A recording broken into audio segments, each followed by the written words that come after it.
2, check. Okay, that's low. Low. Yeah, go ahead. Go ahead, test. Check. Okay, I'm gonna drop this whole damn intro thing. Live from Pahrump, Nevada, the Valley of the Dirt People, it's Tech Talk Taco Tuesday with your hosts, Jimmy Lewis and Logan Tyler. Okay, Logan is not here. This is Tech Talk Taco Tuesday. Welcome back to the show. How the hell did this happen? I don't know. I think I told you I was coming by and you got some wild hair and called me back. And My name is Jimmy Lewis. And you are Schmegma here. It's probably my cat. You are Jorge Justice. Right. Yeah. So Cinco de Mayo we missed. So. Yeah, we missed Cinco de Mayo. This is Tech Talk Taco Tuesday. We're back live. This is the show where we talk about motorcycle-related products. We took a little break. The show got canceled. A pause. For all of us that don't know, the show got canceled. The network canceled us. And there's really been a lot of canceling going on these days. So I'm doing the best I can. We have copyright violations. Terms of service problems. Well, there's an election coming up, so we're getting bombarded with all kinds of violations. Well, we're better than the election. In fact, we went up against like the primaries. We did podcasted that night or whatever we did. Yeah, I know, but they're scared now, so they've trumped up all these charges against us, false things. I made T-shirts for this show. I sent out a lot of T-shirts. I got two. Carrie's got one. I got one.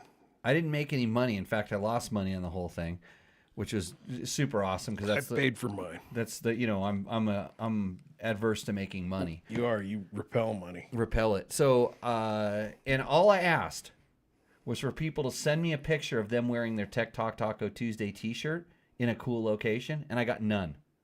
Zero.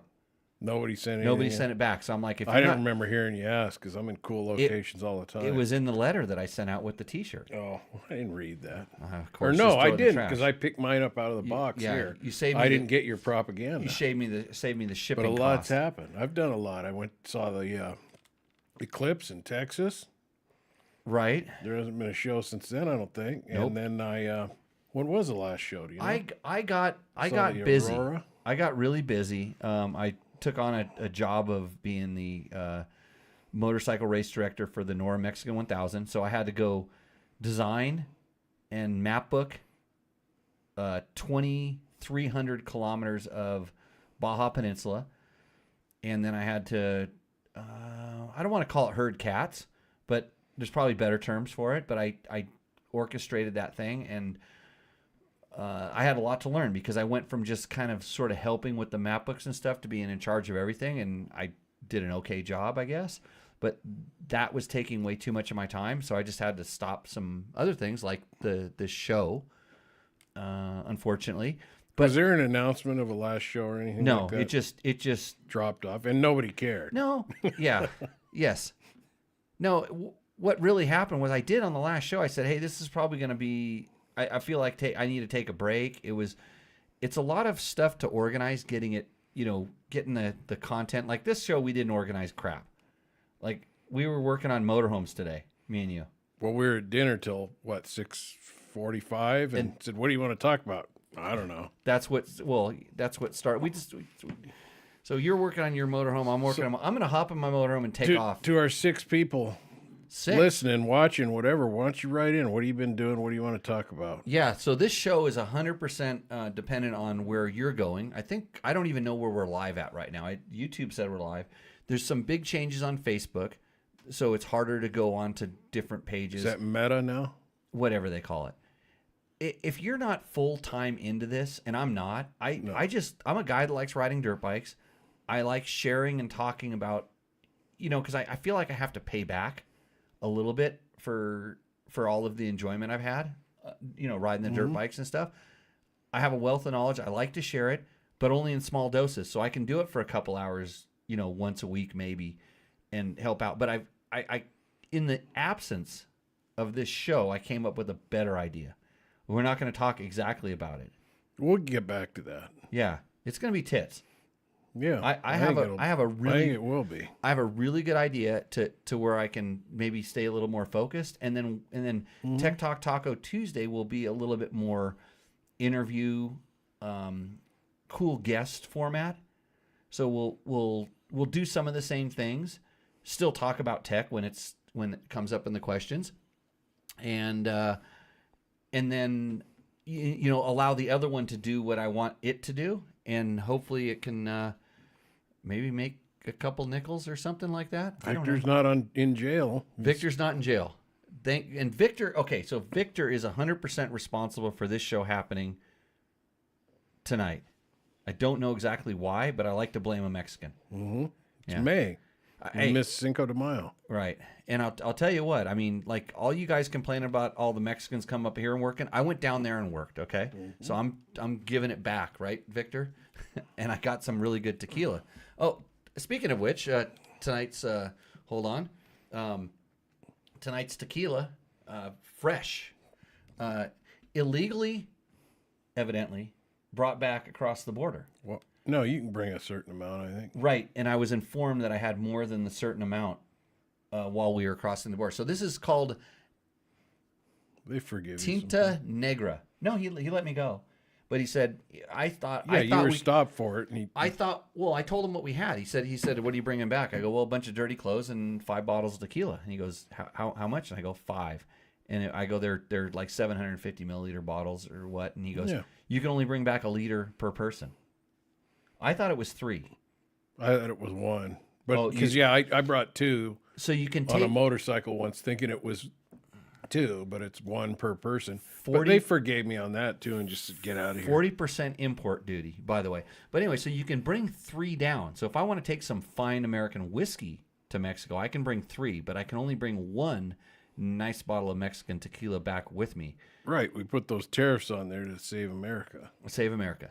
So, I got Tinta Negra. This is really good, George. You would in your older days, you would have really been impressed with this Probably. one. I'll smell it if you pour it. Yeah, See what it I will. smells like. I will do that a little later in the show, but everything's going good. Other than that, other than trying to tell them how.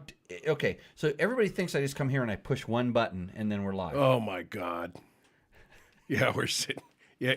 So earlier today, we got this. He came in here and checked something. No way. Computer restarts, all kinds of stuff. Sees lights aren't. He doesn't know what he's doing. He's just clicking around on stuff, looking for. Anyway, it's just not your deal.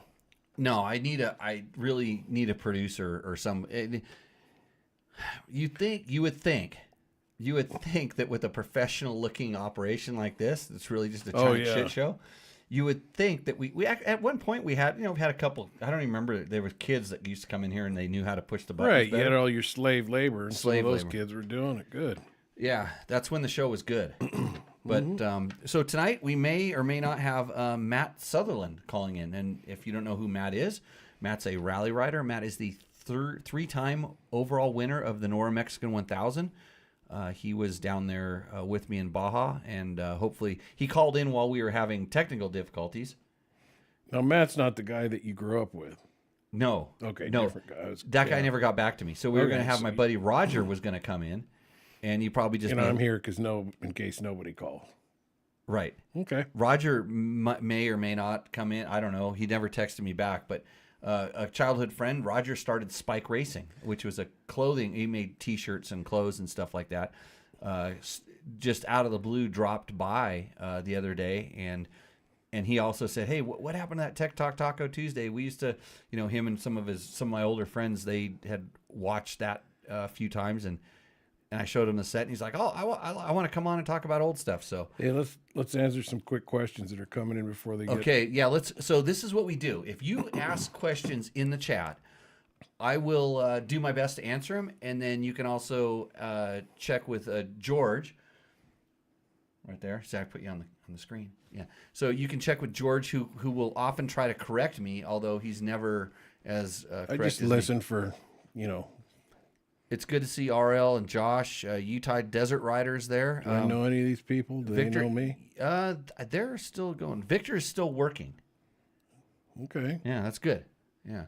So let's see. RL says he's been out in the desert though. I see him post a lot of pictures out at his desert place. he's got a pad out there so he can go riding. Everybody needs one of those. Might be his home. I don't know. That's why I moved out here, so I'd be out in the desert all the time. RL says, what are your thoughts on those sponges that are stuffed into gas tanks?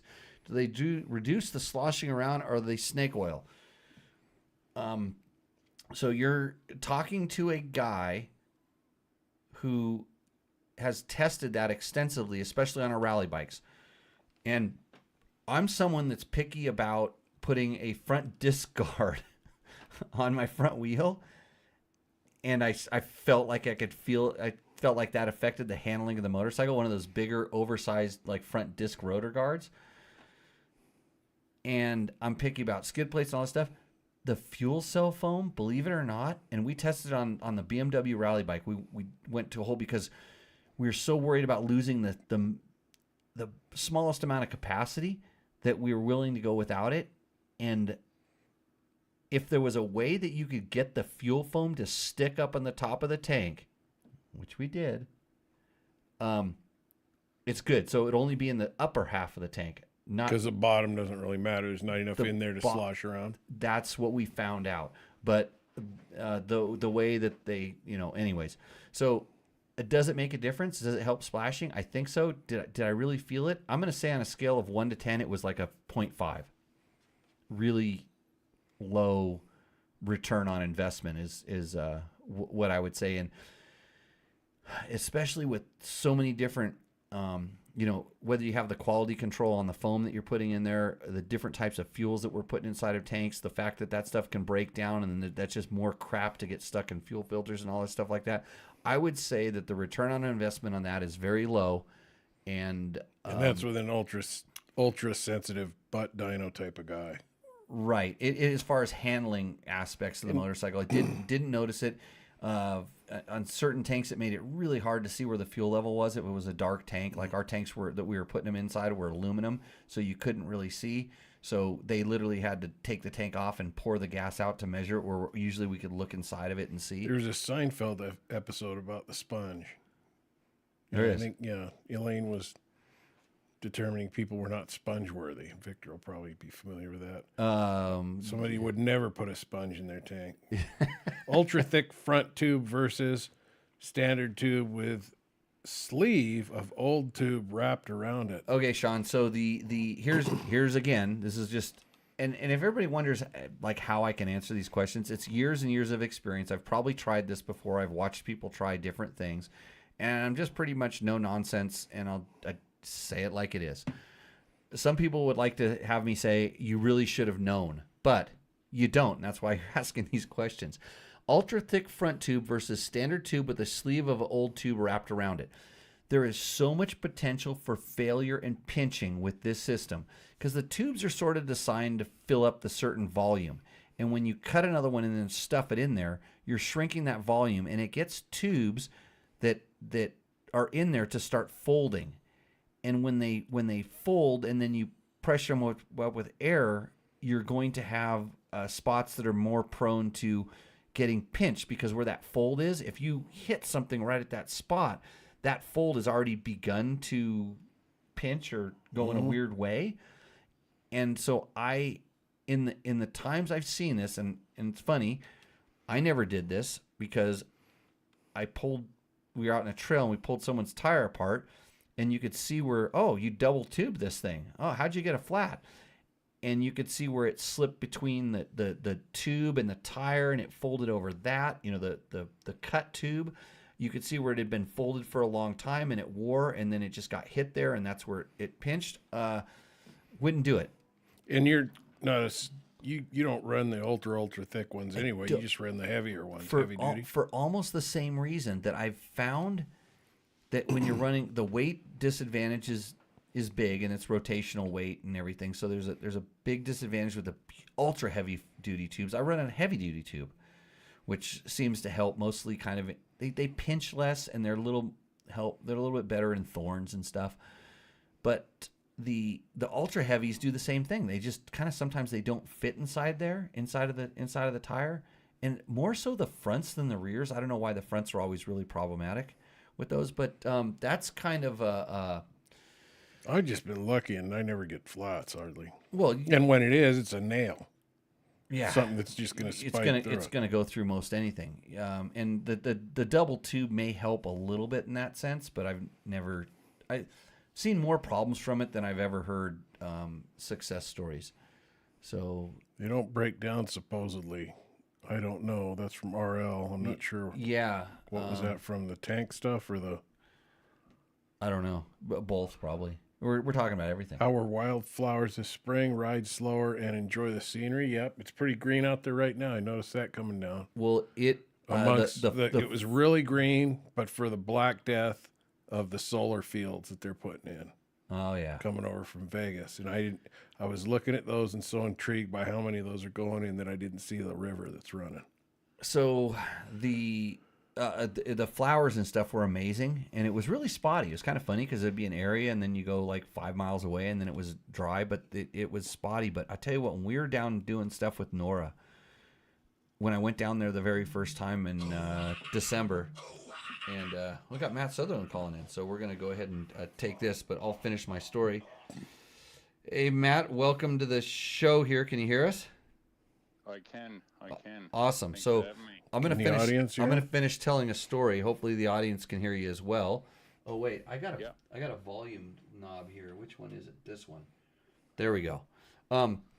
So when we were down there in kind of the winter, there was the floods had just washed everything out, and the second time we came back, all the flowers came up, and I'm not kidding you that my boots, I had white boots, they were green, and I had green like roost. It looked like I'd weed whacked, and some of this stuff, flowers and all this beautiful stuff.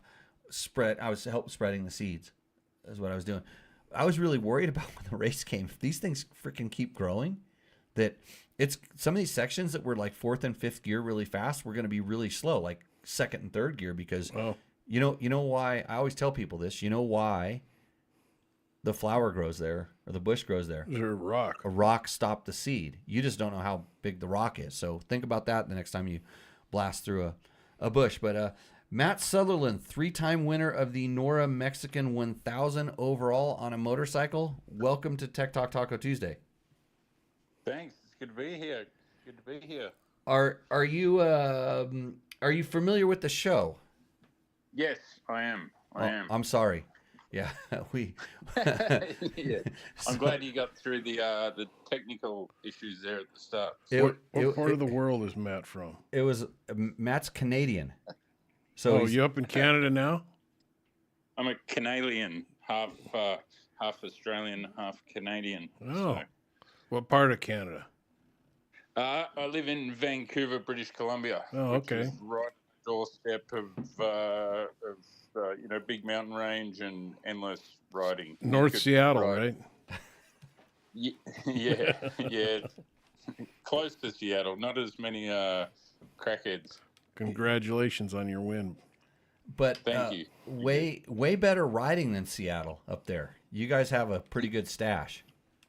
Yeah, it's kind of the hidden little gem of the world. Don't tell anyone, by the way. Okay, yeah. But, We don't like talking about where specific locations, but just go to Vancouver and ride right there. yeah. No, it's you've just got, with all the logging and stuff they do up here, the roads that they punch into different areas it just makes it endless. So you could ride for weeks on end all the way to Alaska. I think you'd cross 2 paved roads. So we often set up. We have to get gas off ranches or Indian camps out in the middle of nowhere. And it's funny, I'll take people out riding and they'll be like, oh, can we duck into a town or something like that? And it's like, you don't understand. Like, we are out there. There is no town. Like, it's helicopter. If something goes wrong, it's helicopter only. So I am lucky. I got friends who have a ranch up in the Caribou, and they're the helicopter outfitter for that area, and they're motorcycle nuts. So he's always said, if we ever get in a pinch, give them a call and they can long line out a bike or something like that. So, So it's kind of like always it's kind good. of like North Mexico with Yeah, trees. yeah, exactly. Because Yeah, down there you're in a lot of the same situations. Like Baja for instance, it's yeah, there's a lot of land in between anything that resembles civilization. So yeah. again, congratulations on the win. I will tell you, I give you crap all the time because I say that sometimes you're a little sloppy with the opening, but now after 3 years of opening my horrible road books, you're getting really good at that. Yeah, thank you. Well, it's you're the main guy to thank for that. The road books you've made have been great over the years, and this last year was just insane. You know, all those washes and the cap ridges and everything. It was tricky, and there was definitely times where I sort of had to slow down and make sure I was on track, and it was easily the best event I've ridden for that, and getting to open each day and trying to figure it all out with pressure from Alexander, and on day one Scott Bright as well. It was great. So I was just lucky to get through it all. I definitely, you did get me confused in a few areas, and I gave up the lead a few times, but managed to get back on track. And yeah, What was the scenery and terrain like? I know Jimmy's been a, talking about it as he set it up. a blurry. I think it's. I bet you if you were in like if Matt were to run like fifth overall pace, he could kind of enjoy Yeah. the scenery. Yeah. But when you're so focused on the road book and the ground right in front of you, I mean, especially when you're opening, because there's not even a track to kind of confirm that you went the right way. No. How many times were you there and you kind of could see like what we call the traces from our opening? Not very often. Every now and then I'd see tyre marks come in to pick up a waypoint, but I feel like you guys sort of tried to stay off the main course, especially in some critical areas. I didn't really want to trust the tracks because, knowing you, Jimmy, you probably send those tracks off into some wrong direction. So I made a point just to stick to the road book and trust my own instinct. No, in all honesty, when I did that, because when we went and kind of verified him, I was there with Kendall, and Kendall, he likes to turn it up and everything, and there was times when he took off and just kind of, knowing that he was under no pressure, maybe he was taking some risks with the navigation, and so sometimes I would go, "Oh, what are you doing?" I'd follow him, so it wasn't like the most ideal way, but there were times when, like I said, I went what I thought was the best way. And then when I came back and like looked at it on the computer and stuff, I'm like, oh, I could have been a lot better at this, going, keeping the cap a little bit more, or, going where the terrain was a little more open as opposed to just, kind of getting stuck on the route. So it's it was super tricky in those washes with the cap averages because there's just so, it'll say stick to main wash, but then that main wash would turn into 5 main washes. And it's just, so, there was a couple of times where I'd sort of jump from wash to wash, and it was so much fun. And even day 2, when we went down through the canyon and everything, it was like Jurassic Park. It was, I didn't know there was water in Baja, and stinky. Yeah, They call that stinky water. yeah, I definitely had my mouth shut going through it. It's brown. It's very brown. No, it's just Calamaway Wash. It's kind of famous. And the cool thing is that with the motorcycles, we're still allowed to go to some places that they're really not allowed to go with the car races. They've been very lenient with us. They've been, Nora's been really good at working with all the organizations to. I say, hey, can we go here? And they go, I don't know, but we'll check. And then they go, yeah, you're no problem. You can go there with a small group of motorcycles for a short amount of time. It's not a big deal because most of those are like existing routes and they've been there for a while. So it was like this year the road books just took us to places I would never have guessed even existed down in Baja. And it was, and with the routes as well. Like I was talking to Alexander, he's pretty much grown up in Baja, and he knows it like the back of their hands. So, each day I felt like he had the advantage where he'd ridden a lot of that stuff before, and he'd sort of, know what roads would be taken. But he said that it worked at his disadvantage because you get off them, and then that'd kind of mix him up. So it was, it was one for the books, that's for sure. I had so much fun. I'd love to see my tracking actually to kind of see how I got through it all. Yeah, do a review. I mean, that's what, like when we train, that's what we spend a lot of time is looking at the tracking, how you did it versus the ideal. But so who we're talking about Alexander Smith, who's the son of Malcolm Smith. A very accomplished motorcycle rider. If you don't know Malcolm won the very first Mexican 1000 back in the day. This year, Alexander came down on a Ducati twin-cylinder bike, and it was kind of funny because I didn't know. I mean, he talked to me and he said, "Yeah, I want to do something," but he was keeping it very secret, and we kind of thought it was a triumph for a while that he was going to come down on, because he asked me a couple questions about like, hey, what, you think it'd be okay for a big bike? And that's why in one of my, initial things, I said, hey, I would have no problem taking my Tenere down there. By the way, this podcast, I forgot to mention our sponsors, brought to you by Yamaha. Oh, I thought they dropped you. No, we haven't been dropped by anybody. We just quit doing it. So they're probably going to drop us. But anyways, so I said, hey, I would have a great time down there riding my Tenere in this course. It wouldn't be the most ideal bike. This is for sure. But there are some sections where I would wish I would have a Tenere as opposed to, a 450 or a 500. And I'm sure on some of those long, fast roads, you were thinking the same. Yeah. Yeah. And it's, he's a very good rider. And I was surprised how well that bike handled.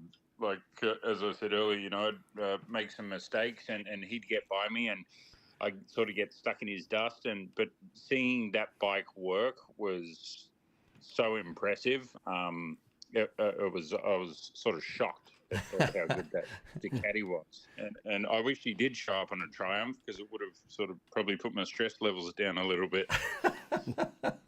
I wasn't all that surprised having raced the twin cylinders back in the day. I know what they're capable of when they're kind of designed, and those bikes are getting so much better doing that. But he rode really good. But I knew, especially like near Gonzaga, Malcolm has had a house down there and he's very familiar with the area. When we're out there riding, kind of searching around looking for these things, you could see where kind of, we'll call them the more common places where people went, the washes they all used. And I'm like, you know what? I would hate for somebody that's, been on a lot of tours, because a couple times, some of the guys that rode the race even last year were tour guides, or, Tim Morton runs a lot of tours and he brings his guys through certain ways.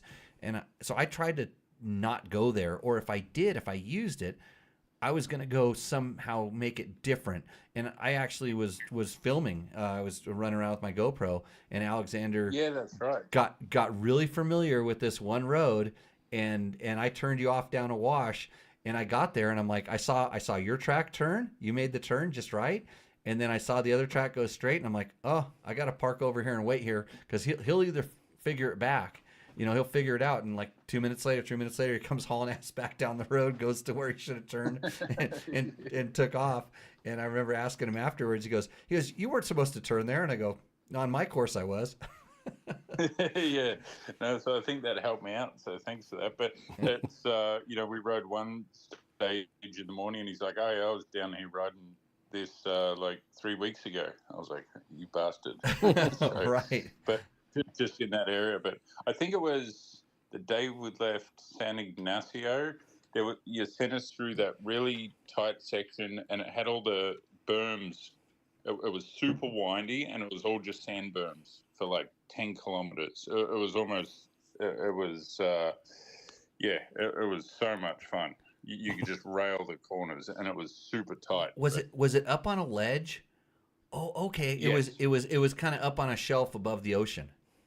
Yep. Yeah, it was. Yeah.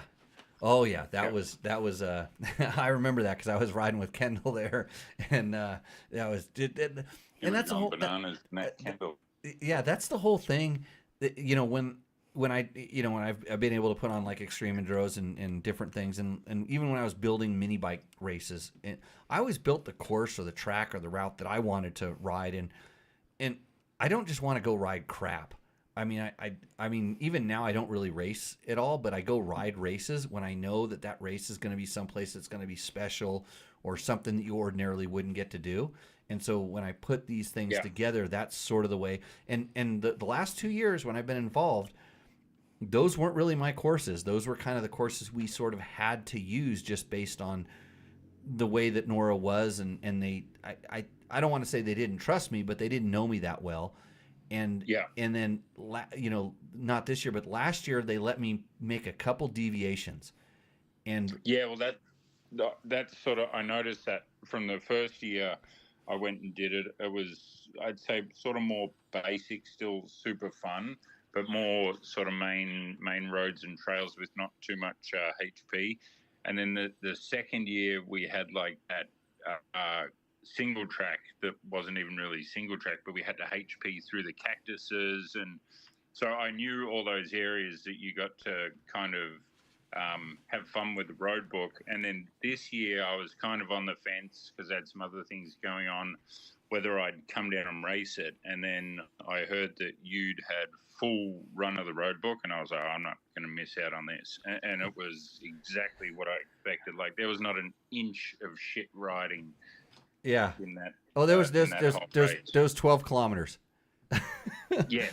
There was literally 12 kilometers of stuff that and I really tried to take it out. I tried, but it was just, we couldn't go to across this one ranch. But anyways, no, I was yeah, I'm stoked. I'm glad. I told guys leading up to it, hey, you really want to do this because it's the course, and I think it fit a lot of different ability levels and skill levels. I was kind of surprised that a lot of the guys in the vintage bikes got to ride as much of it as they did. And Yeah. it was. But next year, we're gonna have a sign up early. We're limiting entries. Perfect. Yeah, I think, as I've said this over and over, but this race is just going to keep growing, and in less than 5 years, it's going to be a race to sign up before Yeah, so I you hope don't so. miss out. Yeah, I just gotta keep my attention span. So tell us a little Yeah, bit. So you rode a KTM RFR. Yep. And KTM 450 Rally, which I originally rode for the first time in the Africa race, which is the original Dakar route, which is what you've ridden in the past through those nice soft sand dunes of Mauritania. I love the bike. I'm 6'6", so I can get a bit cramped up on a standard 450 500. So the bike just fits me. It's a lot more comfortable, and it's not as fatiguing, I find, even though it's bigger and heavier. So I actually purchased it off Lyndon Poskett after that, brought it back to Canada, and yeah, it's been my bike of choice ever since. yeah, you should have shipped it out here. You should have put it in Jeremy's van, and then we can get you out here, ride around with Ricky. Because I definitely that donkey needs some help. Yeah, no, I'm. You say the word, and I'll be down there. So I was talking to Andrew Short used to always tell me about the tricks you'd play with putting tape over the caps and stuff like that. So and I love a challenge and sort of trying to figure things out. So well, we need to teach Ricky how to go. We need to teach Ricky how to go back to back to back. This just winning once every few years. Yeah, I think Ricky's doing pretty good. Bullshit. No, yeah, he's out riding around on adventure bikes instead of going to Nora. I told him he could come down and do some training. I wouldn't screw with them that much because it wouldn't be allowed. But don't give away too many of his training secrets, because 6 Starbucks people tour. here. yeah, there's 6 people watching my training secrets. Yeah.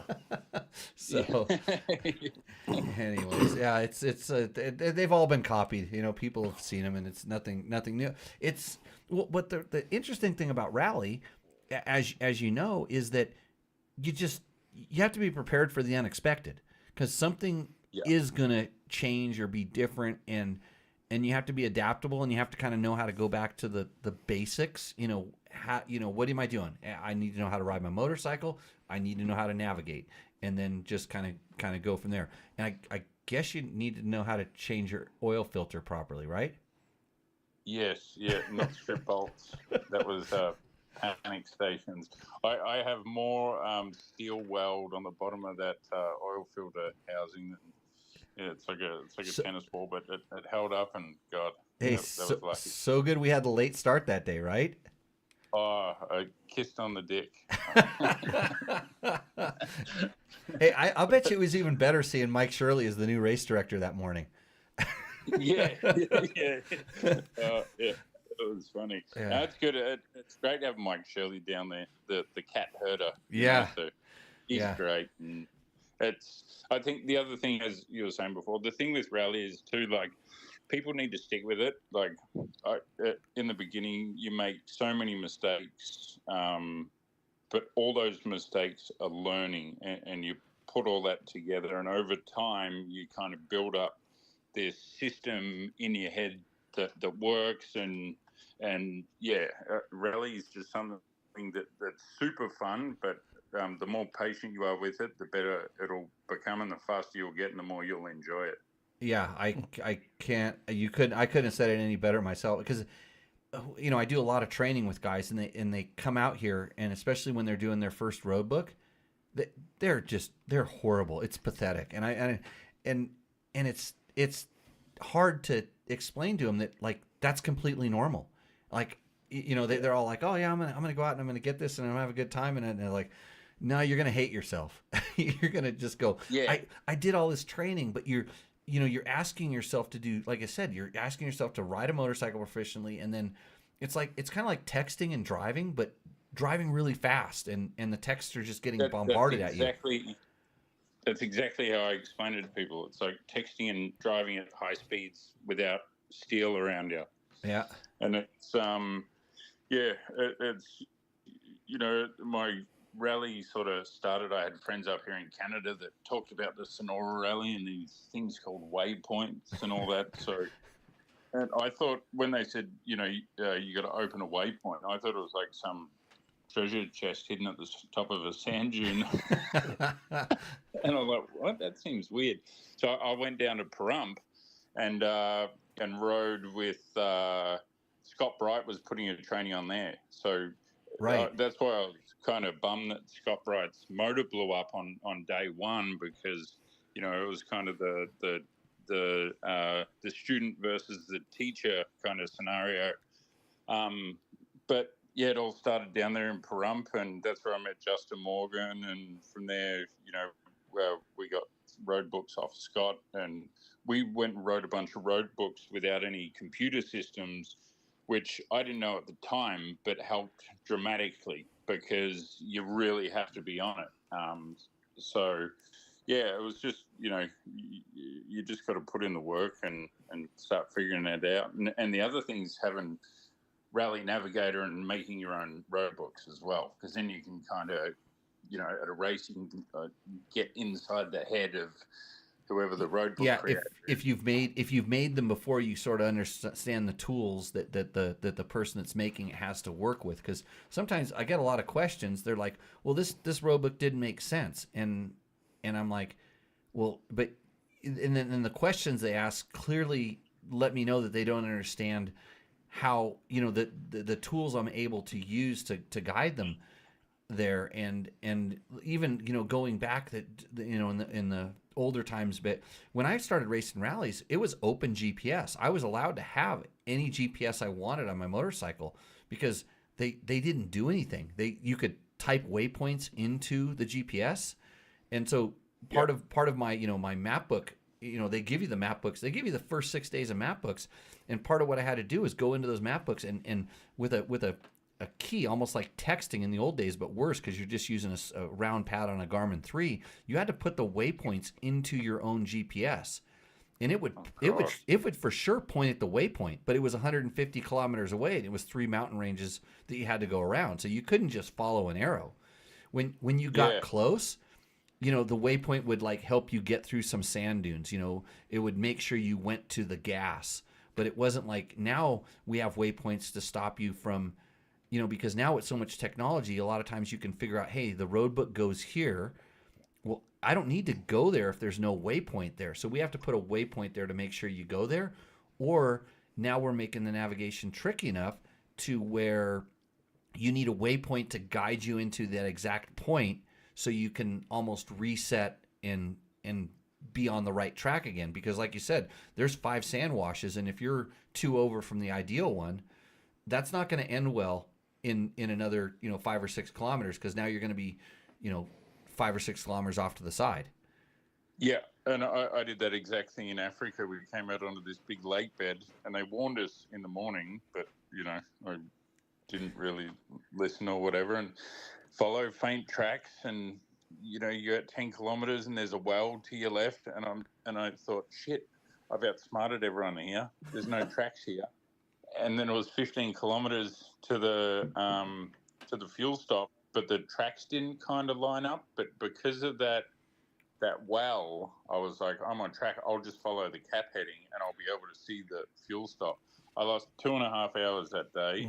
I've never in my life have I had a 360-degree view of horizon and nothing. I took my helmet off and my earplugs out, trying to listen for engines, and I was so lost. But I will never, ever, ever do that ever again. If you make a mistake or things aren't lining up, it's wrong. Yeah. Is this was Dry Lake, but it was in Morocco? Yes, it was. I've been on it. I know. I've done the 360 degrees of nothing. It was amazing because it took like 30 minutes for you to look. You're looking at the horizon. There's nothing, and you're going for like 30 minutes. And like after 30 minutes, I started looking back, and I realized there's no horizon back there either. Just keep your heading. There's nothing out there. It is, It could be the edge of Earth. A wild place. It's the part where could be the edge of Earth. It's the part where you know where it's flat. That's the part where it's the flat Earth. That's where they all live out there. I'm curious, when you're not riding, and I'm nobody, and I've just been around this. One, I thought the magic that Jimmy passed on in navigation was somehow in the taping of road books, because I watched like Andrew and Ricky in here for a long time in the mornings taping these road books just forever together. And I was like, I don't have a get roll a printer that roll prints, but I think that was the magic mind. that gave him the discipline. Yeah, and so once again in Africa or even Sonora, a few years ago, we have to get the sheets, and some you'd have to cut down, sticky tape them together, but then you'd have to go through and highlight them all and mark them all. So in Africa, it was like a 3-hour ordeal to mark your road book. So, but you could also sometimes figure out some things in tricky areas too. All right, when I get to here, I should do this, look for this sort of mountain peak, whatever the road book's telling you. But getting the road book in the morning is good because you're blind, but then road books aren't always perfect. You know what I mean? So you might say turn left, mine are perfect. I'm going to have to argue with you. I remember one thing I'll ask you about, but I remember I was sitting here with Jimmy once, and he was talking to somebody on the phone. He said, "What's your cap heading right now?" And I was kind of realizing then that like guys at the top of that game are always very aware of that.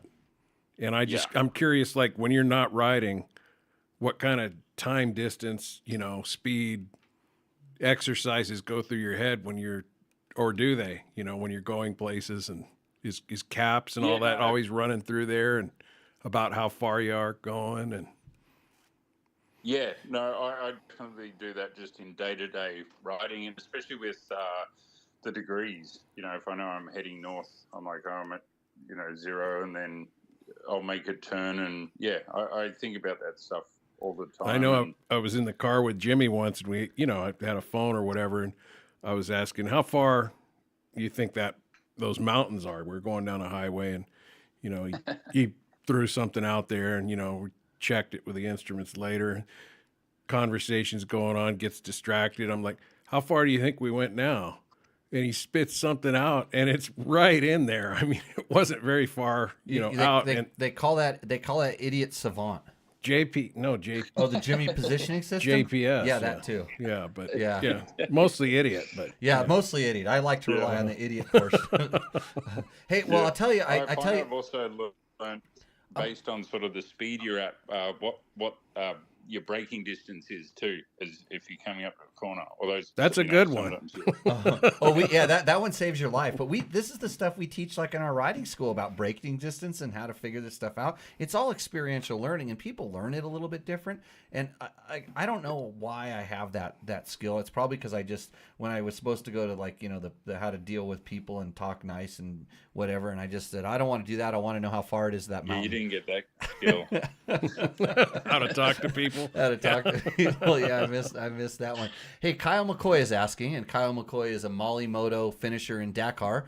Ask Matt why He's he also hasn't. an ultra marathon runner. Yeah, Ultra marathon running extraordinaire. Right. Ask Matt why he hasn't raced Dakar. Why is he scared? Kyle. Kyle, I will be going to Dakar, but because I don't have any sponsorship and I pay for everything myself, I would really love that free entry from Sonora, which I kind of got a little bit robbed of last year. So let's not talk about that, but I'll be back there this year with guns blazing.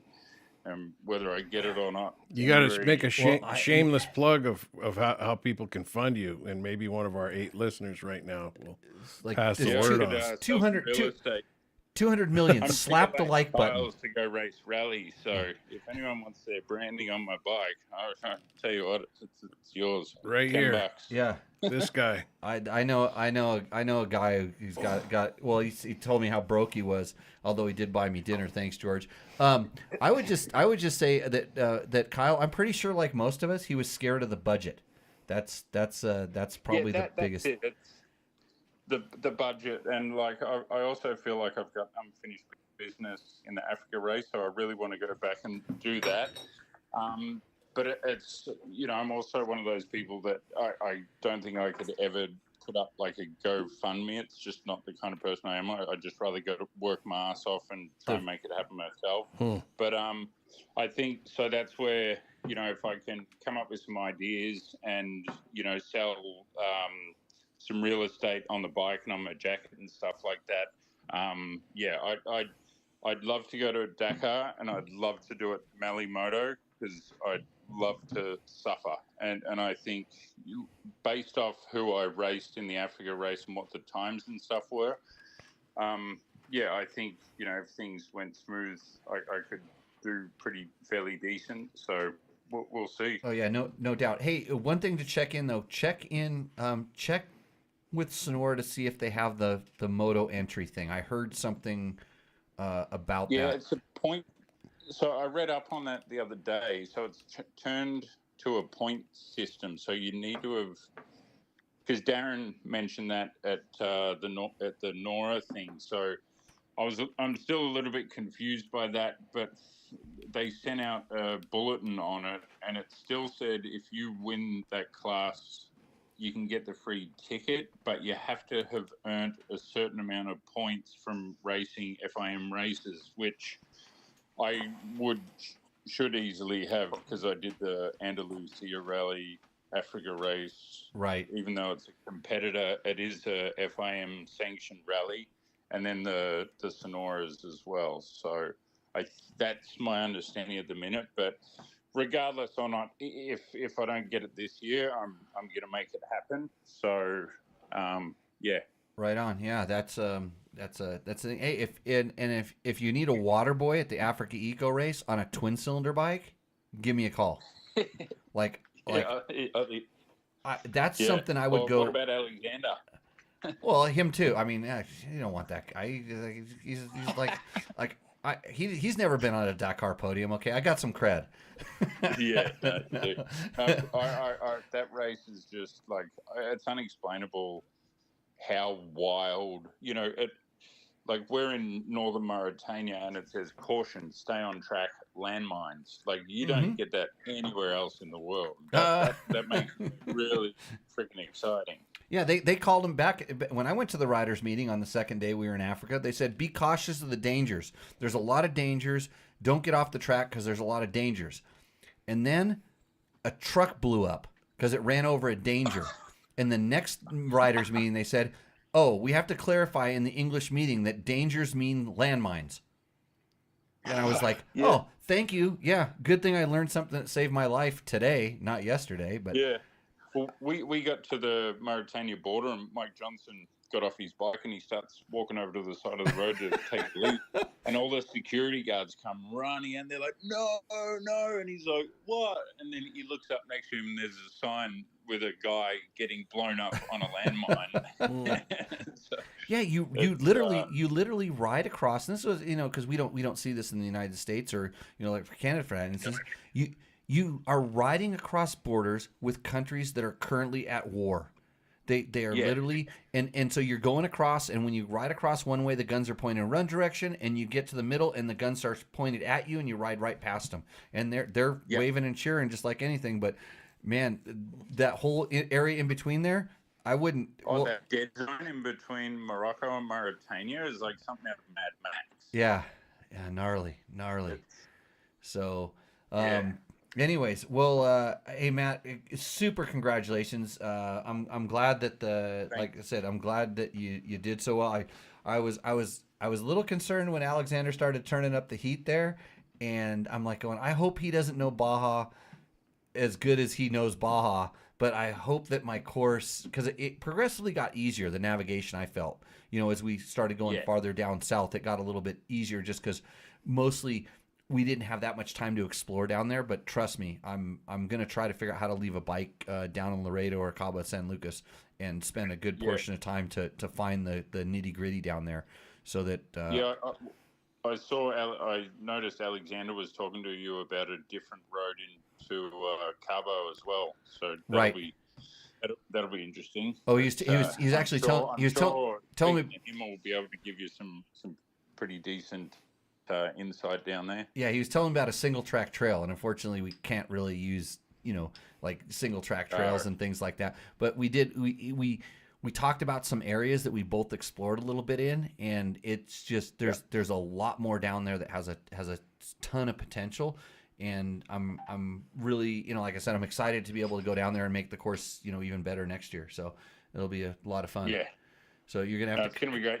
Nora puts on such a good event. Like, at the end of every stage, you go to a different hotel or golf club or something, and there's tacos, and people are handing you cold beer or water, and it's like it's such a well-run event, and with the road books to top it all off, it's just, as they say, the funnest race on earth. Happiest race on earth. Yeah, and I want to keep it that way. I don't ever really want it to get. I mean, you guys really kept the competition solid, and I had to really pay attention to what you guys were doing because you guys were racing and going for it. But I don't want to lose. I mean, like at the marathon day when a bunch of guys what do we call it? Outside assistance? Yeah. and here's just for anybody that wants to know what I did. So Alexander carried an air filter all day because it was a marathon stage, and so he carried his own air filter. It was actually like a K&N style air filter. It was a little bit bulky, and before a guy checked in on the one day, his assistance team handed him an air filter. I'm like, oh, outside assistance. He was like, what? And I'm like, that's outside assistance.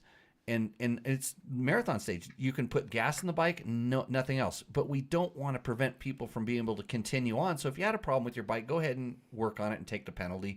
And even the next morning, we allowed you to work on your bike on the clock. You take the start, and right there we had an area where you could work on your bike if you needed to on the clock. So at that riders briefing, so Alexander had carried the air filter, and he didn't know what I was doing, but 3 or 4 other guys took a little. One guy actually grabbed a rag from his assistance team and started wiping his bike down. I'm like, outside assistance, you can't do that.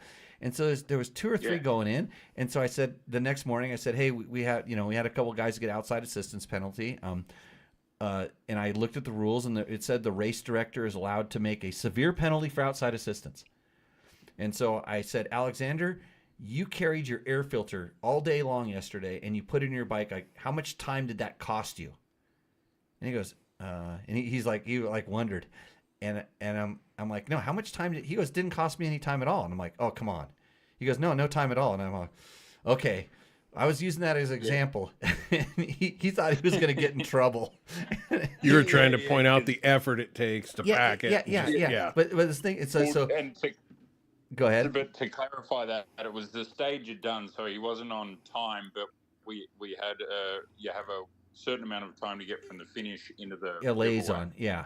And we built an extra amount of time in there. So if you did carry a part or you wanted to, check your bike over or whatever, you would have a few minutes in that time to look your bike over, make sure it has enough oil. If there's a problem, you can make a list of things you need to do and then be ready to do it in the morning. That would be the way you would do it. But anyway, so I said, Alexander, and he said, no, it didn't cost me any time at all. I'm like, oh, okay. Well, I have to impose a severe penalty on everybody who took outside assistance. So since you got an air filter, 10-minute penalty.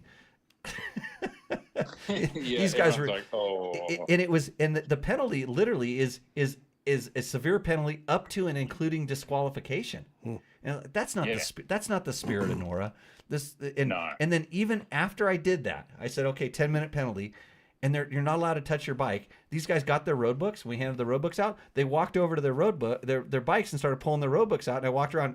Outside assistance, your bike's an impound. You can't touch your bike. I docked 4 more guys for doing the thing. It's like that's NORA. Yeah, that's NORA. You'd have to be a real dickhead to get disqualified from NORA. Let's just say that. This is 100% correct. You couldn't have. But it happens. It happens. You couldn't have said it any better.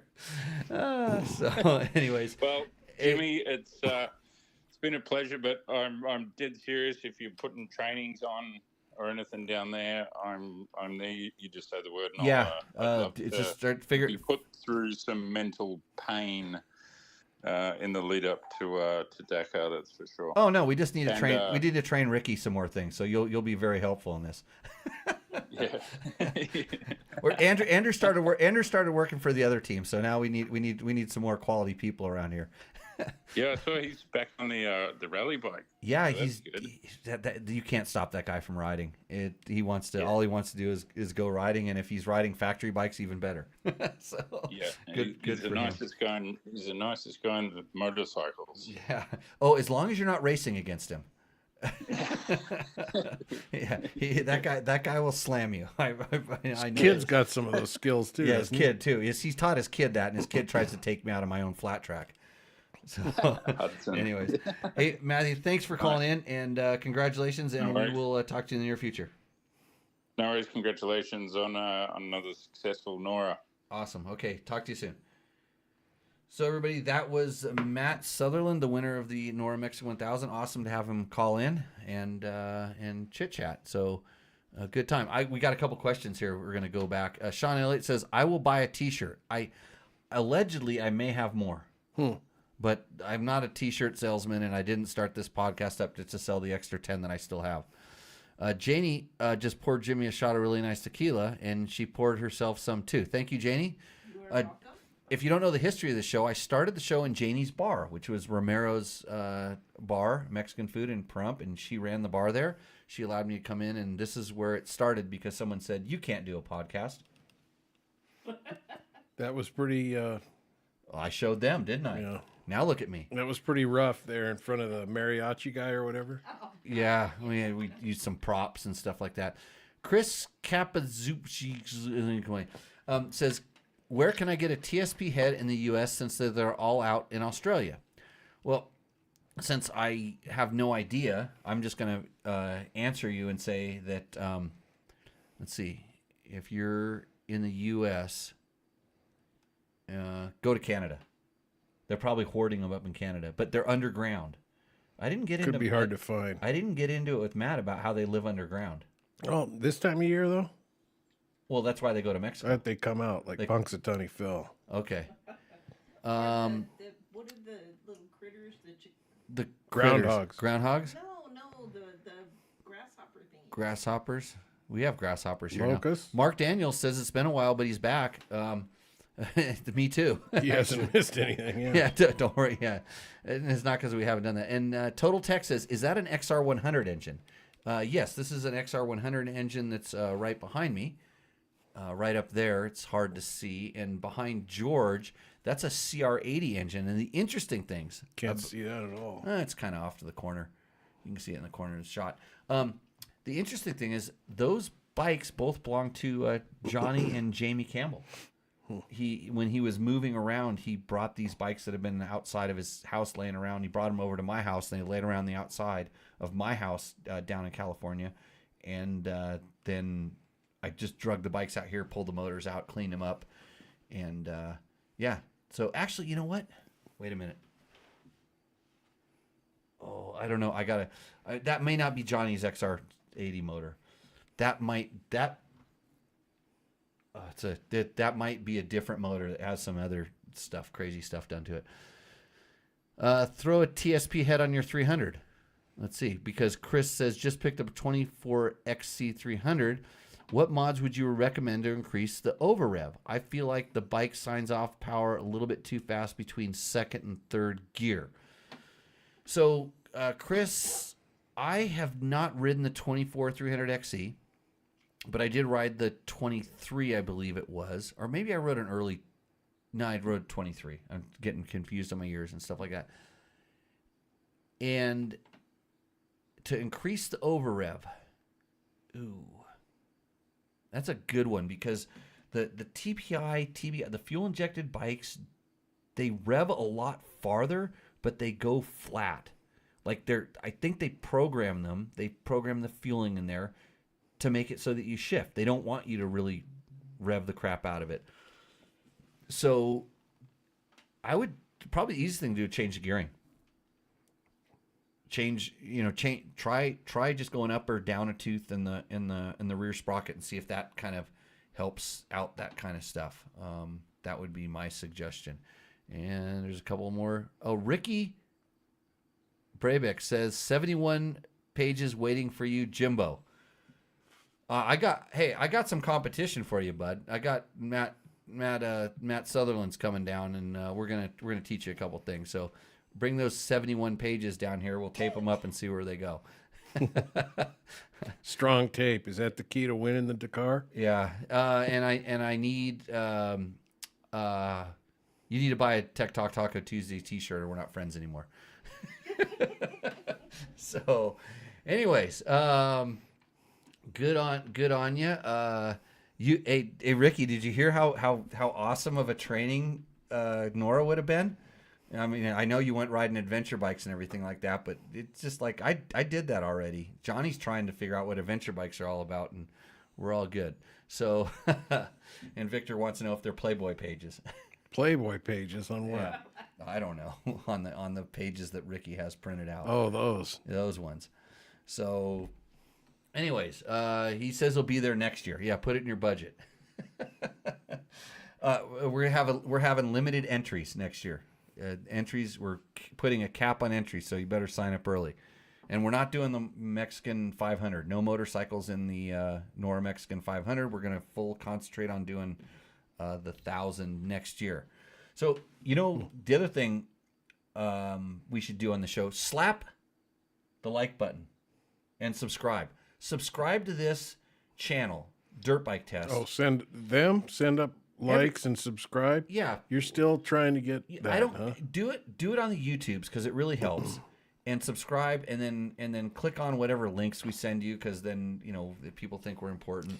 Hey, by the way, this show is brought to you by, again, Yamaha. Like I said, I wonder what place I could have got if I would race my Tenere in the Nora. I wonder, because I got video of Alexander riding that thing, and like twin cylinder bike's no joke. Like we took them some places where it was definitely not an advantage.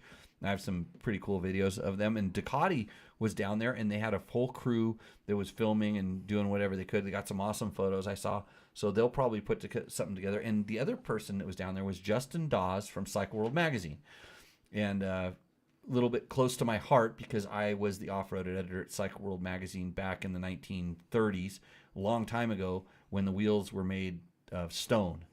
But now Justin is actually, and we printed on this stuff called paper. Tablets, I thought. Tablets. Well, we etched the words. So Justin came down there with a Suzuki V-Strom 800 that he pieced together moments before the rally started. And having known the life of a magazine editor, like what you do is you say, hey, I'm going to go do this race, and I'm going to do it on this bike, and I'm going to make a project bike, and I'm going to do this. And you're just stacking up the workload to do what you need to do to be able to go do the event so that you produce some. We used to produce pages in a magazine, but now he produces what they call content.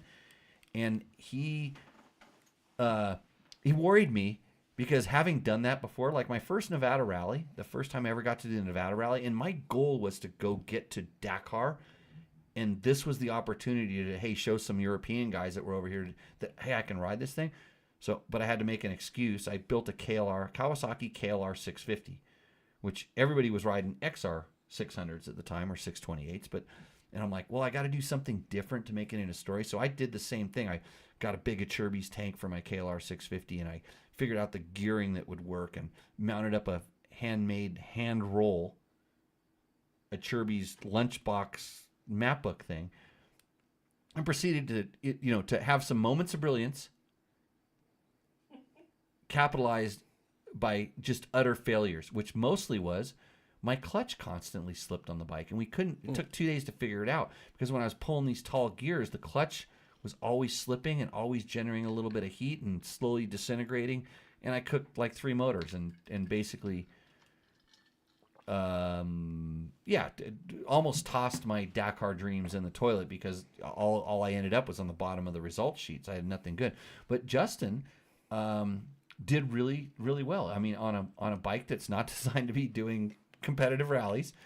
Had some really good days. Unfortunately, he had one day, and so the clutch story I just told will sound a little bit familiar to Justin because on one of those long 40, 50 kilometer beach runs, he managed to smoke his clutch. And it was unfortunate because going out to the beach, he made a small navigation mistake and tried to go through some dunes that he could have rode around.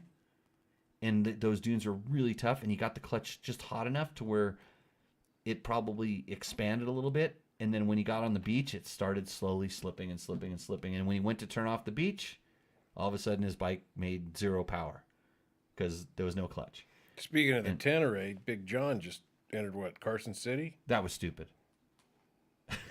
Well, he tried. Everybody's trying to do stupid your things. limitations, I guess. Stupid things. But, so anyways, Justin Dawes. Paper. Yeah, that's what Justin says. We were able to recover the bike off the beach, thanks to we had some awesome sweet people working for us. They were driving Jeeps and they had Joe haulers on the back, and so they were able to load the bikes up. With a couple times we had to load some bikes up and drag people out. Or the one time the guy on the 3-wheeler, yes, we had an ATC racing in Nora, hit the only tree.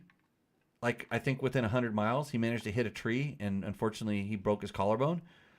Well, then our guy out of one of the sweep vehicles hopped on and got to ride a 3-wheeler for 50 or 60 kilometers. Oh, wow.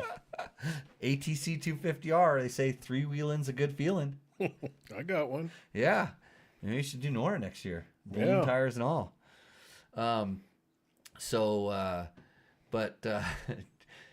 Victor, that's not very nice. Victor says, you want to read that, George? I can't. It says, Papyrus. Just enough to burn the clutch. It's a play on words. Oh. Just enough to burn the clutch. That's not very nice. So anyways. Go back up. Is there any other things up there? No, we answered all the questions. Sure? I'm positive. Got them all. There was just about the TSP head and some other stuff. But I'm sure Cycle World will do a really interesting story. They had a big crew down there doing a lot of filming. Although I know their main photographer was more interested in the surf conditions, which thank God were horrible the entire time we were going down the peninsula, because otherwise he would have probably just ditched. He probably would have sabotaged Justin's bike so it would break, and then Jeff Allen, who's I've worked with before, a really good friend of mine, he would have taken that van and beelined it straight to the break. And no photos, just surfing. So, by the way, man, there's some awesome breaks down there. Just don't end up in the bottom of a well. So, Yeah. Anyways, Okay, so that's it. George, you have any? Oh, we should probably talk about what we're doing at Dirt Bike Test. I don't know what you're doing at Dirt Bike Neither Test, do but I. Trevor does stuff. I should probably talk to Trevor, but he called me the other day, but I got the information from somebody else that I needed to get from him. So I don't know what Trevor's doing. He's probably doing some really awesome stuff. Content keeps trickling out of there. Yeah, I have been riding an AJP 650, 600, 650. What is that thing? I don't know. It's an That was a AJP. 4 something. No, it's 600. It's big. It's a big bore. I think 650. I forgot because I didn't think about it too much. But been riding that a bunch, playing around with it. It's a modern day XR 650. I'm actually pretty impressed with that thing.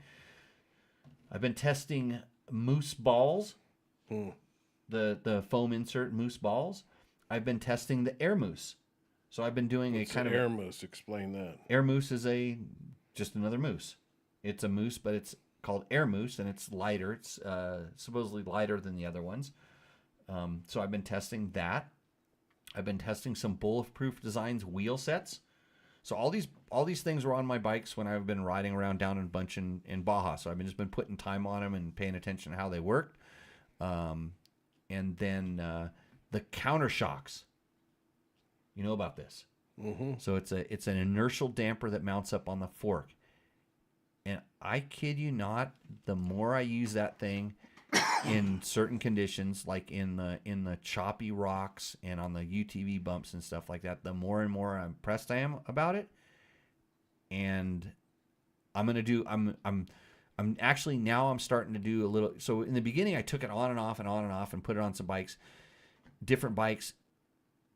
And now I've had it on a bike for a long time. And so I was testing some other stuff, but now I'm really confident how this bike works. Now I'm going to pull it off and then I'll have my final analysis of it. But overall, if you're riding on like rocky, choppy stuff, I really want to get it mounted on my Tenere is where I really want to mount it. It's a little difficult with the fork guards and some different things, but I don't really want to cut anything yet. But if it works as good as it does, I'm willing to cut stuff to get it on there.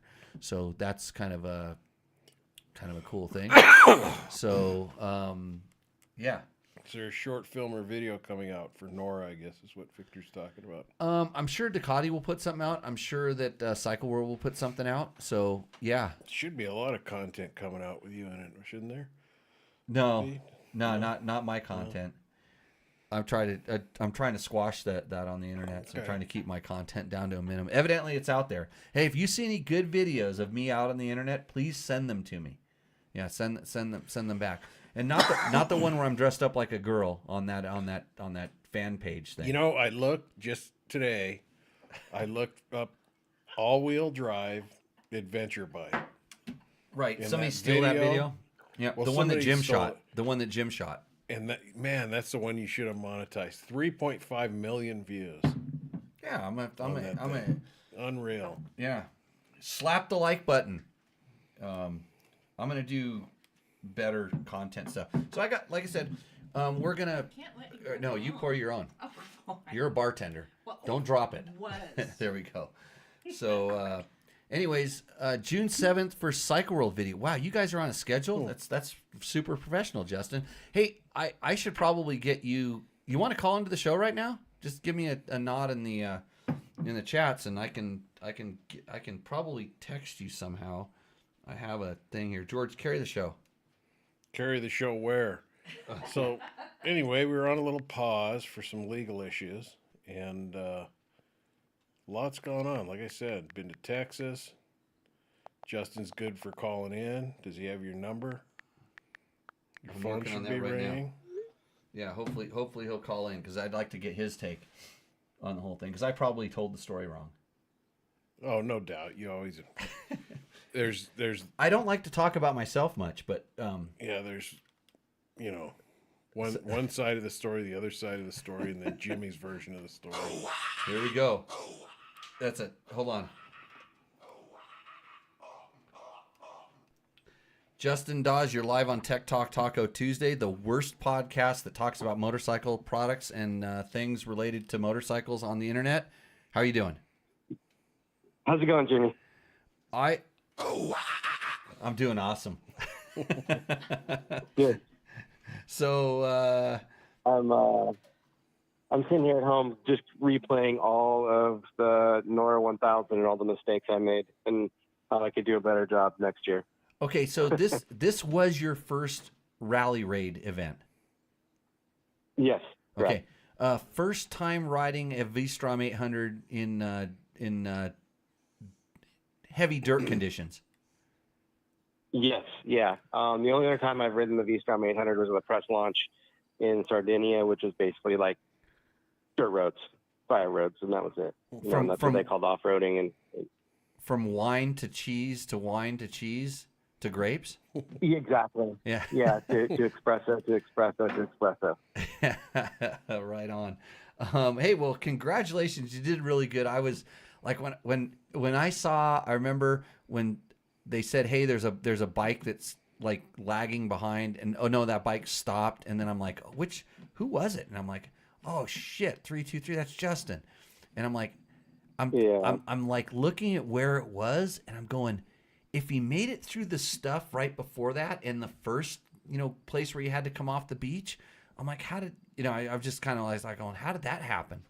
And but yeah, now we know. It was just a little tricky spot where there was a kind of a steep, soft little dune with a lip at the top, and it was kind of bowled out, and it was coming right up on the mileage marker to make a left turn towards the beach. And I was like, is that the turn? And I slowed down just a little bit too much instead of carrying on for another 100 yards, which I should have trusted my my trip meter better, and I didn't, and that cost me getting stuck.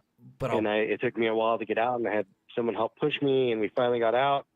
And just like you said, the clutch expanded. I didn't think about adjusting my clutch when I got out of that spot, and I pinned it down the beach, and it fried it. And when I went to turn out, it was done. Yeah, I mean it's funny because just having ridden so many different bikes over the years, and I'm really familiar with the bikes and this is good since we're tech talk. I'll talk about this. So when you have a clutch that when it expands, it makes the lever get tighter. In other words, your free play at the lever on a cable clutch goes away. It basically it tightens up, and then it's almost like you're pulling the clutch in ever so slightly. So in low horsepower situations, they don't slip. But when you're going down a beach, pulling a twin cylinder bike down a beach, and you're able to get on it, which you were, it's just slipping just that little bit, and then it gets hotter and hotter, and then it can't clamp. And then of course it fries. Yeah, it fried it. It actually melted down the aluminum on one of the fiber plates completely. Like it was gone, completely gone. It was pretty wild how quickly. But big power, heavy bike, lots of traction. Like all the pieces of that equation are there to totally melt down a clutch. And a couple days earlier when we went through all the camel grass and stuff into the dunes, I think it was day 3. When I got to the end of that section, I checked the clutch and it was a little tight, and I was like, oh, I got to keep an eye on this. And I was just so hyped to get out, and I'm stuck, and I just totally screwed up, and I blew it. It was a total mistake on my part, more than anything else. And and I know we've been around the sand dunes together, and you let the clutch out, and you don't work the clutch in the sand. You let it out, and you modulate the power with your throttle. But I was so stuck. I was stopped, and I was stopping. It wasn't right. It wasn't. Oh, it doesn't trying to meter the clutch through something. Yeah, it does not take that much to heat up a clutch, especially like you said, when the wheel. Not at all. You think about how much load that wheel has when it's really stuck in the sand, and then if you've either got to use a lot of power, and even when you go from 0 miles an hour to dropping that clutch, it's going to spin for a certain amount of time. The clutch is going to spin until that power gets transferred through the clutch into the tire. And I joke at my classes I always ask people, because I'm like, everybody's seen people fry their clutches in the sand, and I'm like, how do you fry the clutch in the sand when your tire's always spinning? If your tire's spinning, why would you be slipping the clutch? And in reality, in the grand scheme of things, is because when you disengage the power, like right when you let go of it, that's when Yep. that tire finally gets some traction and starts going. But we're not really talking about like a racing situation here where you're just like, I got to get this freaking bike out of this deep sand like right now. Right now. And then which way am I going and what am I doing? And the hype of a race situation is completely different. And in reality, like when I work with guys, half of what we're working on is getting them to manage themselves, getting comfortable in those situations, as opposed to like, oh my God, I'm racing, I got to go. It's like, no, you treat it like everything else that, you gotta worry about the machine or your energy level. I know this from getting stuck in sand dunes on my BMW. I was worried about my heart rate. Yeah. That was one of the big learnings of this whole thing for me is, I've raced all kinds of bikes too, and in all types of conditions. And this type of racing is so cerebral, and you have to think, and if you're making a mistake, you have to stop and you have to think about what's going wrong and how you can fix it, and not just try to power through it. Because if you try to power through it, you're going to screw up and you're going to make it worse. And, the first day, I had never done a road book rally before. I had done videos and I'd done training, but I had not done any riding training. So the first time I looked down at an actual road book. Did you play the Dakar game? Yeah, I did. I played the Dakar game a lot. I need to play that. A lot. I want to try it. It's actually not bad. I mean, it's good. It helped me read the book quickly because it's on like a 1/5 scale. So when it says, something is 2 kilometers away, it shows up in like 15 seconds. And you're like, what the hell happened? What's going on here? So that helped. But at the same time, I did the thing that probably every person that's learning to do a road book navigation does is you screw up one section and you just keep working ahead, and you're like, oh, this kind of matches up, but now it's a 10th early, and now it's 2 tenths late, and you're like, but it's still a left and it's still a right, so I think I'm still good. And then suddenly you're completely lost. And that's what I did the first day, and I got like 12th place for the day, and I was like, oh man. And then each day I got better at reading the road book, and then day 3 I think I was 5th or 8th or something, and then I got to a 5th. And then, so day 5, I'm like, oh, all right, I'm improving. I'm getting better. I can put on a good showing on this bike, this big, heavy motorcycle. And that got me, was the excitement of me trying to do well. If I had just calmed down, it would have been fine, but I didn't. And I blew it. I'm guilty of making those mistakes in the past. It's normal. So, how was that thing actually? It was surprisingly good. The stock V-Strom 800DE is kind of the middle of the road parallel twin adventure bike. Like, it's really good on the street. It's doable on the dirt, but it's not anything extreme like a KTM 890 or even as agile as a T7. Yep. But I know adventure bikes. I know what modifying bikes, and so I did the things I thought would be right. And we honestly did not ride the bike until after tech inspection. We went out in the hills and rode the bike, and I was like, thank God I got it right. Yeah. And we did some clicker settings, and that was it. And I mean, it was a little soft. I definitely want stiffer springs in it so I can go through some of the whoop-de-doos better and stuff like that. But overall, it was 95% of my 790 adventure rally bike that I had built 2 years prior. Oh, awesome. It was really, really impressive. And that engine is really fun. That engine has so much grunt compared to every other parallel twin that it feels more dirt bikey because it has so much pop off the bottom instead of having to rev it out. Yeah, I've always been. It was really surprising how good it was. Yeah, I've always been a fan of the V-Strom motors. I mean, even like my favorite street bike, road racing bike, believe it or not, was an SE650. Which people go, what? And I'm like, oh, yeah. Yeah. It's just good. It's just good power, and kind of fun. But yeah. Yeah. So so you ended up just replacing that. You were able to replace the clutch, and then the bike was fine after that. Yeah, we basically the good part about the way the engine is set up is that below the clutch there's a shelf, and then it goes straight down in the oil pan, and there's no way for anything to get basically into anything else. So we were able to pull the smoke clutch out, put a new one in. We flushed out the oil pan, put it all back together, and everything was great. And then it ran awesome the next day. So couple tricks for in the future. Let's just say you're in Mexico, you're on the beach, Yes. and you're completely no support truck, nothing. If this happens, you need to get your clutch. You can let the bike cool down. You can pull it. You remember all that the fishing line, all the rope and the nets and stuff like that. So what you can do is you pull your clutch apart and you get a bunch of that shit, and you use find a nice piece of rope, and you can wrap it around in the clutch and pack it back together, and that will actually get you out. You got to be careful because the old it'll plug the up old the leather bootstrap trick. yeah it'll plug up the oil filter pretty quick, but it can get you out and get you going. And then if you really need to make it work, you can, if you, let's say you're down there now, you need to just ride back on the highway, you can actually take the you can like stack the aluminums. I've actually bent the aluminum plates before in a clutch that was completely smoked, and then packed it back together. And then I had a clutch. It was like a tractor clutch. It was like and bang, and it would go. But it would actually go, and I could ride the bike out of where I as long as I wasn't using the clutch, it would kind of get the bike and kind of keep pulling it. So since this is tech talk, and we always like to learn from our bad experiences. Yeah, sure. those are some of the things we can do. And none other than Malcolm Smith told me this. He was down in Baja pre-running once. And his Husky smoked a clutch. He found an old VW that was broken down on the side of the thing, and he had tin snips.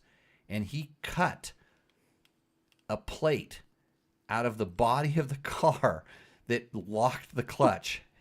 And he managed to make it so it had fingers in it, and he beat it and got it and smashed it into the clutch and locked his clutch, and he was able to get his bike out of wherever the heck he was at that time. That was actually, he told me that on a Cycle World story where I rode with him and Daniel Laporte and Gary Jones and Kenny Jones, and we rode all over the Baja Peninsula on dual sport bikes for a test.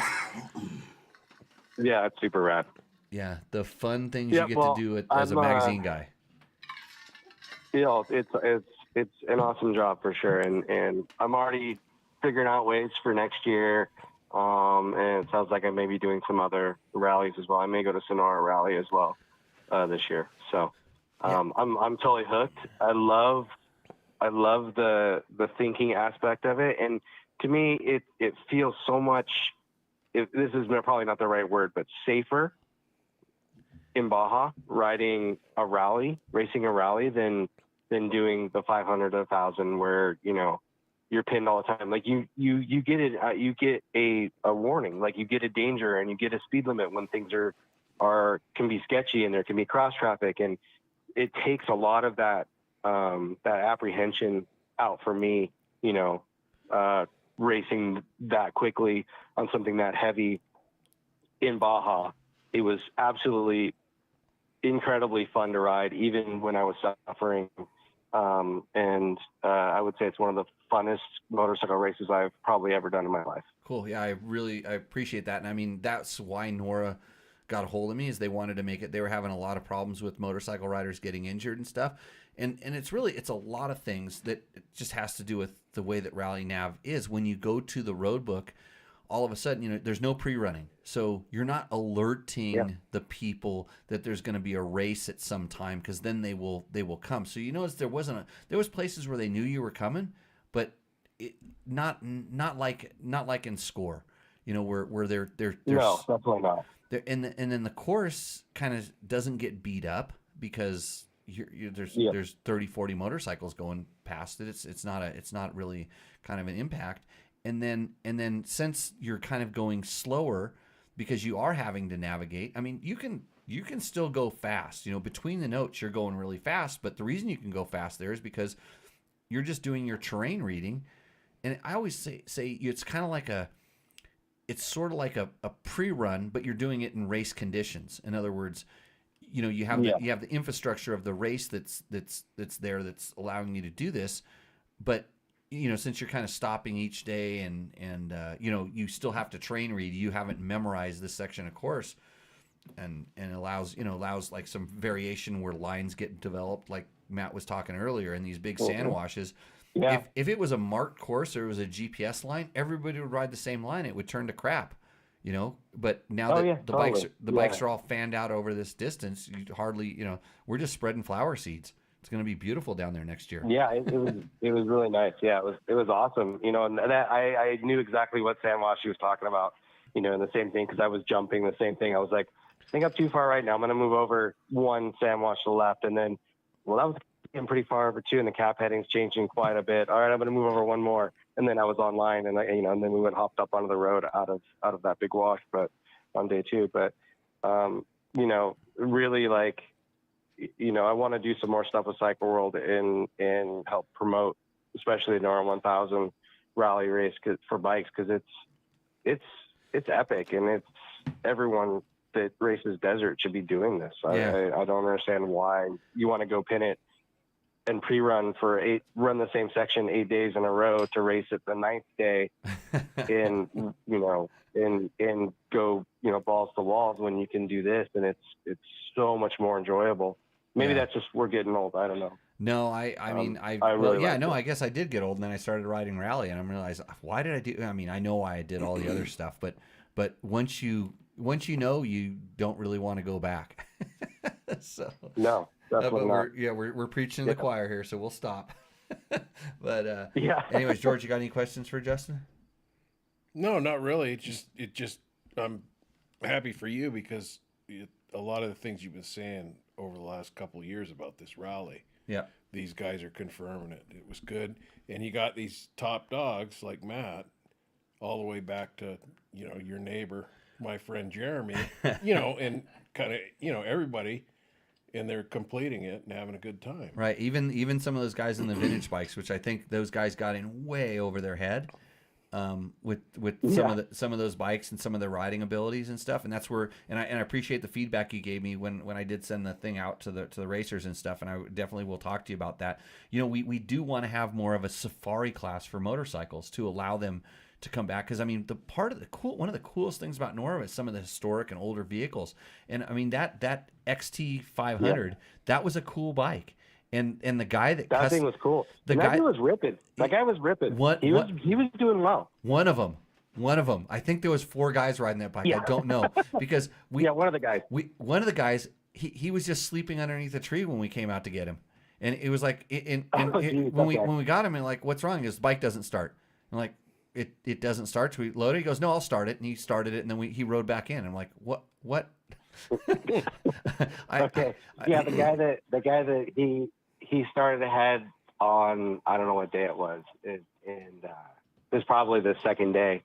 And so I caught him, and I was like, is that XT? Like, how did you get up here? How did he get up here? But I think it was the third day, because he went around the sand dunes.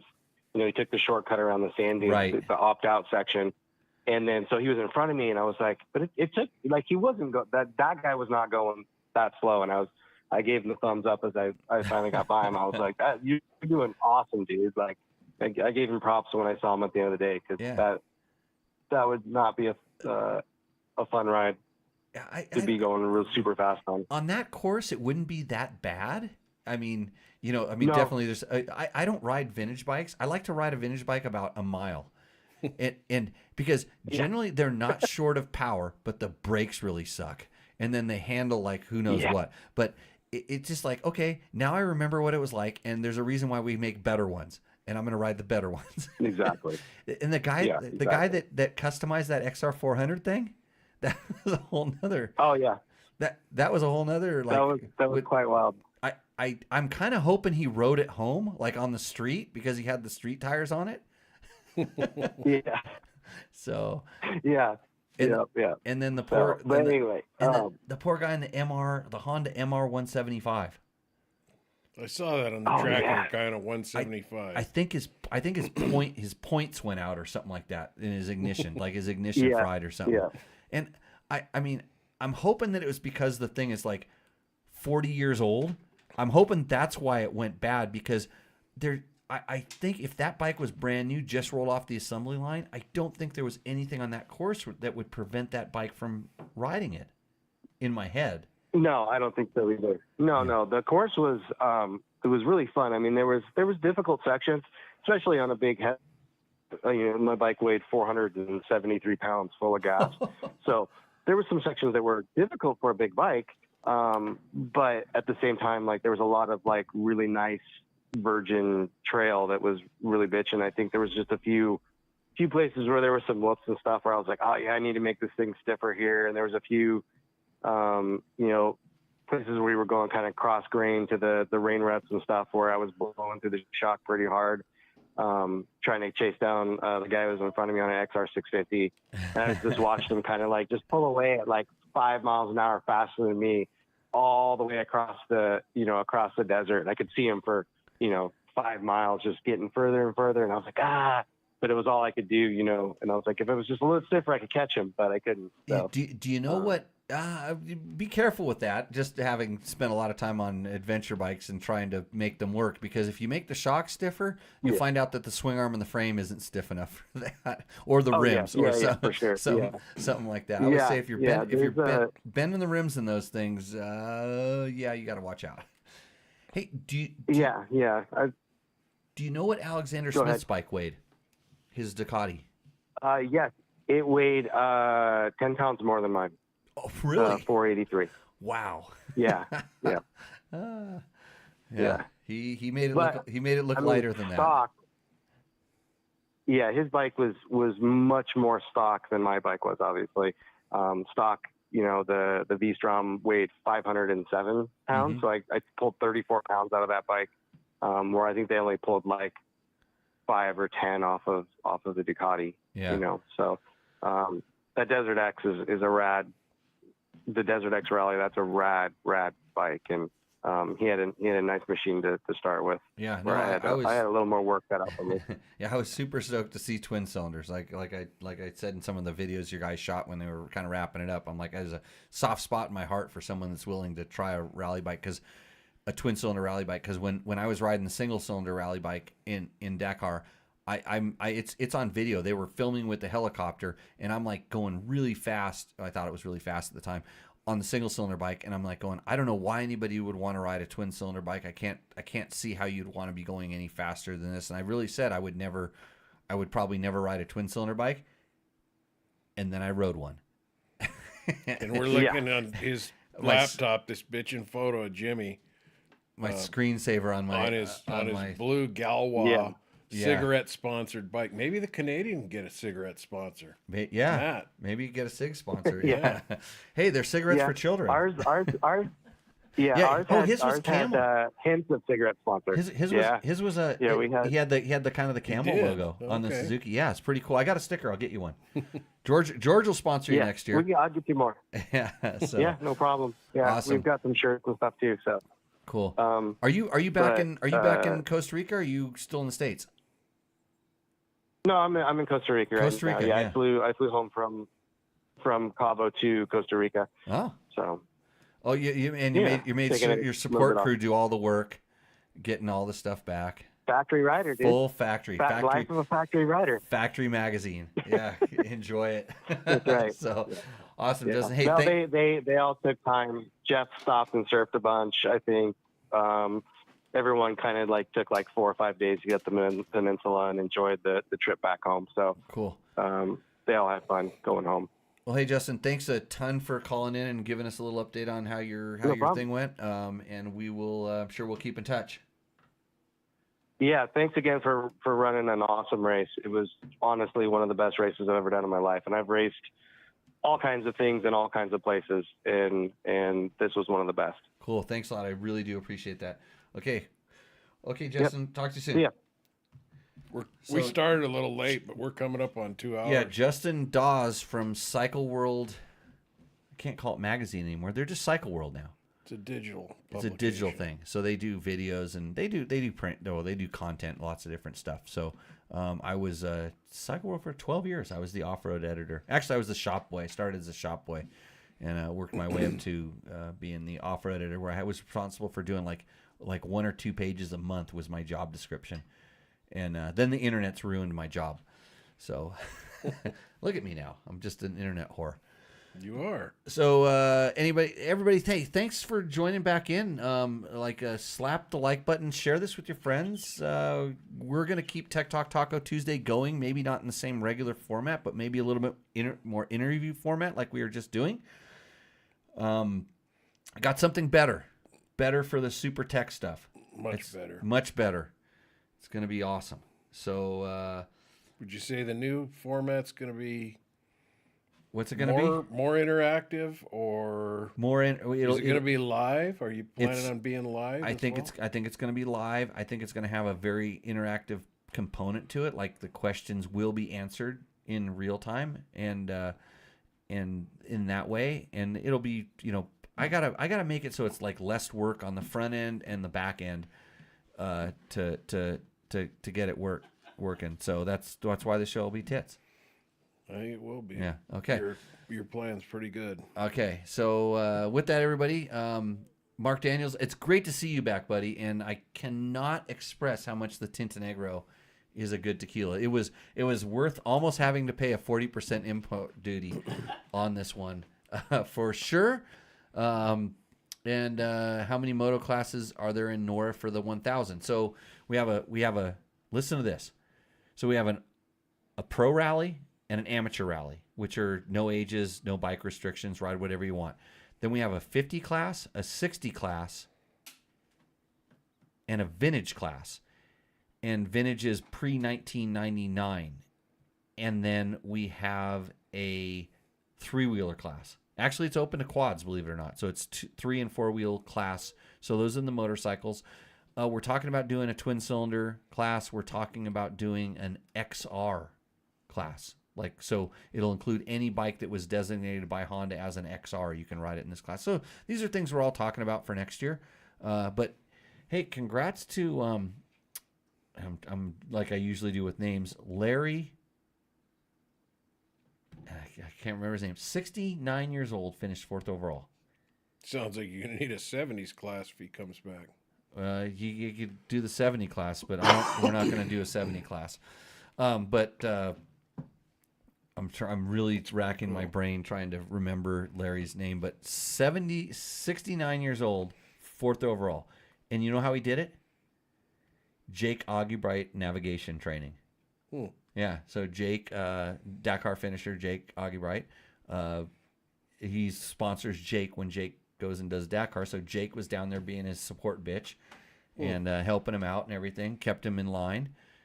And Jake was part of the Jimbo program for a Jake's little while. been on the Jimbo program a little bit. Yep. He makes beautiful road books. Like, they're not that good, but they're beautiful because he's a graphic design guy. Cool. I'm just teasing. So, anyways, Road Racer 3 says, thoughts on a Suzuki RMZ as a dual sport? RMZ 250. It's a 2-stroke. Yeah. Probably not the best for dual sport. Just go buy, buy a Yamaha. By the way, this podcast brought to you by all my favorite sponsors. We've had them for a long time. Of course, Double Take mirrors. Hey, have you seen the new Double Take mirrors? Yeah, got its own thing. Dude, so good. You got one? Yeah, I've been testing them. Actually, I had them on my bike when I was down in Baja. Are they as forgiving as the ball? Well, they're a little more two-dimensional. They're actually making their own arm that has better gripping and their own ball mounting that has a little bit bigger diameter, and it really works good. So Double Take mirrors, check them out. Email if you want a special code for those guys. Of course, Taco Moto, Scott Sports, Climb. Man, I gotta order some stuff from them right now. Right, it's good time because they got a lot of stuff. They're getting caught back up in stock, but some of the new casual stuff, like I'm wearing tonight, is super awesome. And the vented gear, it's coming in season here, and let me tell you, the new XC Pro stuff, which I actually helped them develop. It's been like 3 years working on this stuff, just getting it right. It's sweet. It is really good. DDC, our very first sponsor, DDC chain wheels. Of course, there's Trail Tech. I'm using the Voyager Pro all the time. And Fasst Company for their flex handlebars. And the spoke torque wrench, which I'm using on my Bulletproof Designs wheels to check to make sure that those spokes are staying tight, which they are. So Bulletproof Designs making protection for your bike. These companies, I support them because they support me, and I wouldn't use them if they weren't that all they're supposed to be. Hot Shoe Hall of Fame. I got inducted to that thing, but I also won the Champion of Champions race. So just like to go out on a high note where I talk about myself a little bit more. It wasn't enough gratuitous praise in the show. I don't live here, but I think I have my gold medal. Your gold medal up there. Gene Woods hot. Okay, and so now we're not talking about experience. me anymore. I guess we're going to have to end the show. Thank you guys for joining in, and we will see you out in the trail. So cheers. Now I have to find out which button I push to make this show go away. There's a button I push, and it makes the show go away. You sure it did? I don't. It's not yet, but give me a second here. There's one thing here that says, look at right there. Thanks for watching. Is our audio still going out there? Yeah, probably. Don't say anything bad.